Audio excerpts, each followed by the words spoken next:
చదువుకున్నోళ్ళు మీకంటే ఎక్కువ చదువుకున్నోళ్ళు టీచర్లు ఉన్నారా? ఒక్కసారి ఆలోచన చేయండి. ఇవాళ మీలో ఎంఏ బిఎడ్ చదువుకున్నోళ్ళు లేదా డాక్టరేట్లు చేసిన వాళ్ళు ఉన్నత చదువులు చదువుకున్నోళ్ళు మీలో ఉన్నారు, ఉపాధ్యాయులుగా ఉన్నారు. కానీ అదే ప్రైవేట్ పాఠశాలల్లో ఇంటర్ పాస్ అయ్యో డిగ్రీ ఫెయిల్ అయ్యో మీలో సగం చదువు లేని వాళ్ళు ఇవాళ ప్రైవేట్ పాఠశాలల్లో పాఠాలు చెప్తున్నారు. మరి 10,000 పాఠశాలల్లో 33 లక్షల మంది విద్యార్థులు అక్కడుంటే 30,000 పాఠశాలల్లో 26 లక్షల మంది విద్యార్థులు ఇవాళ మన ప్రభుత్వ పాఠశాలల్లో ఉన్నారు. అంటే ఎక్కడో ఒక లోపం ఉన్నది. ఆ లోపం పాలకులైన మా వైపు నుంచి కూడా ఉండొచ్చు. నేను టీచర్లను బ్లేమ్ చేయదలుచుకోలేదు. ప్రభుత్వం సరైన విధంగా నిర్వహించకపోవడం, మౌలిక వసతులు ఏర్పాటు చేయకపోవడం, కనీసం పాఠశాలల్లో ఊడవడానికో తూడవడానికో కనీసం టీచర్లకు తాగడానికి మంచినీళ్ళు ఇవ్వడానికి పారిశుద్ధ్య కార్మికులు లేకపోవడం కూడా కావచ్చు.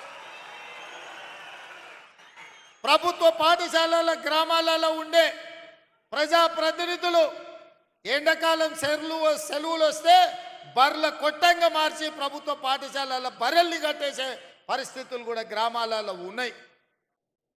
కనీసం ఆడపిల్లలు లేదా మహిళా టీచర్లు స్కూల్కి వస్తే పొద్దు నుంచి సాయంత్రం వరకు ఉంటే కనీసం టాయిలెట్స్ వసతి కూడా ప్రభుత్వాలు కల్పించకపోవడం కూడా ఒక కారణం అయి ఉండొచ్చు. ఇవాళ ఆడపిల్లలు చదువుకోవాలి అంటే మగపిల్లలకి ఏదైనా వెసులుబాటు ఉండొచ్చు. కానీ ఇవాళ ఆడబిడ్డలైన టీచర్లకు కానీ విద్యార్థులకు పాఠశాలల కనీస మౌలిక వసతులు లేకపోవడం కూడా ఒక కారణం అయి ఉండొచ్చని నేను ఈరోజు భావిస్తున్నా. కనీసం పాఠశాలల్లో టీచర్లకు మంచినీళ్ళు ఇవ్వడానికో పాఠశాలను ఊడవడానికో కూడా చిన్న చిన్న పారిశుద్ధ్య కార్మికులు లేకపోవడం కూడా ఇవాళ మనం ఆలోచన చేయాల్సిన అవసరం ఉన్నది మిత్రులారా. అందుకే ఈరోజు ఈ ప్రభుత్వం స్పష్టంగా పాఠాలు చెప్పే టీచర్లకు గత 10 సంవత్సరాలలో నాకు తెలిసి ఏనాడు కూడా మొదటి తారీఖు నాడు జీతాలు ఇచ్చిన సందర్భం లేదని నేను భావిస్తున్నా.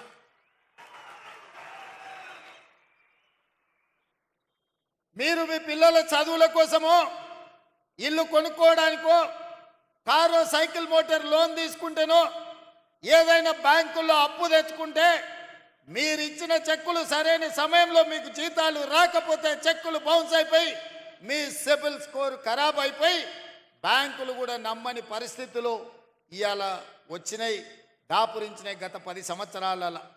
అందుకే నేను ఆలోచన చేసిన మొట్టమొదట ప్రభుత్వం ఒక యజమాని, ఆ యజమాని పరిధిలో పనిచేసే దాదాపుగా 5 లక్షల మంది ఉద్యోగులకు తమ యజమాని మీద విశ్వాసం ఉండాలి, తమ యజమాని మీద నమ్మకం ఉండాలి. ఆ నమ్మకం ఏంది అంటే మా యజమాని నాకు భద్రత కల్పిస్తాడు, మా యజమాని నాకు మొదటి తారీఖు నాడు జీతం వస్తాడు, మా యజమాని నాకు కష్టం వస్తే నేను చెప్పుకుంటే చెప్పడానికి అవకాశం ఇస్తాడు, మా యజమాని నన్ను కలుస్తాడు, నా బాధ వింటాడు అన్న విశ్వాసం యజమాని మీద ఉన్నప్పుడు ఆ ఉద్యోగి తప్పకుండా ఒళ్ళు దాచుకోకుండా పనిచేస్తాడు, యజమాని అభ్యున్నతి కోసం పాటుపడతాడు. కానీ విచిత్రం, ఉమ్మడి రాష్ట్రానికంటే తెలంగాణ రాష్ట్రం వచ్చిన తర్వాత ఉద్యోగుల యొక్క పరిస్థితులు దిగజారినాయి. ఇది వాస్తవం, ఇది నిజం, కఠోరమైన మనం ఈరోజు మాట్లాడుకోవాల్సిన పరిస్థితి. అందుకే ఈరోజు వేదిక మీద నర్సిరెడ్డి గారు, రఘుత్తం రెడ్డి గారు మీ ఎమ్మెల్సీలు ఉండ్రు. 10 సార్లు ఈ 6 నెలల 10 సార్ల కంటే ఎక్కువనే నా దగ్గరికి సమస్యల మీద వచ్చిండ్రు. ఏవిఎన్ రెడ్డి గారు ఉన్నారు. మీ ఉద్యోగ ఎమ్మెల్సీలు, టీచర్ కమ్యూనిటీ నుంచి వచ్చిన ఎమ్మెల్సీలు ఏ సమస్యలు తీసుకొచ్చినా అక్కడికక్కడ అధికారులను పిలిచి మాట్లాడిన.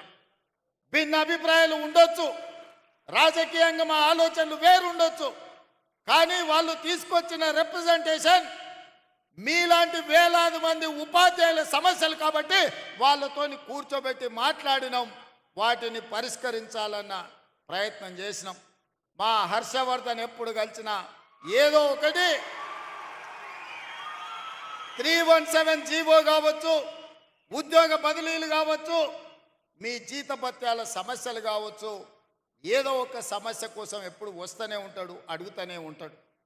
అందుకే మీ అందరినీ కలుసుకోలేకపోయినా మీ ప్రతినిధులను కలిసి మీ ప్రతినిధులు చెప్పే సమస్యల్ని విని భాషా పండిట్లకు దాదాపుగా 20 సంవత్సరాల నుంచి ప్రమోషన్లు లేవు.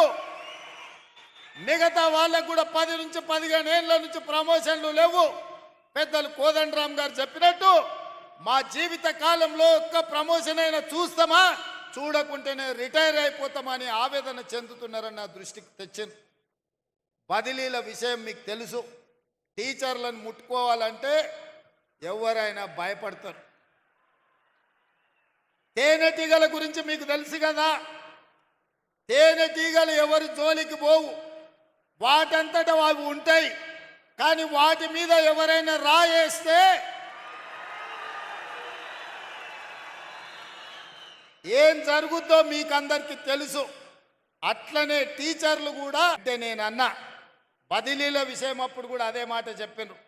నేను ఒకే ఒక మాట చెప్పిన, మనకు స్వార్థం ఉంటేనో, మనకు వాళ్ళకి అన్యాయం చేయాలన్న ఆలోచన ఉంటేనో, వాళ్ళని నమ్మించి మోసం చేసేది ఉంటేనో వాళ్ళతో సమస్య వస్తుంది.